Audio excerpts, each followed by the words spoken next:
In this video, I will show you how you can split a page in two on Canva. Now, first what you need to do is you need to make a blank page or your note page or something. You have to have your page right here. Now, once you found this, you're gonna click on File, Settings, and from in here, you're gonna click Show Rulers and Guides, or you can press Shift and R. Now, once this is done, there should be a ruler up here and a ruler on the side.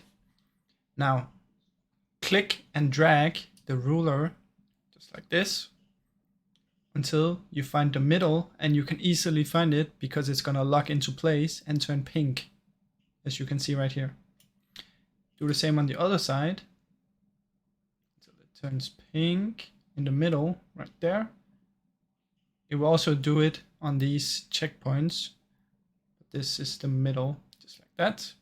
And now it's perfectly aligned, just like this, and it will be split.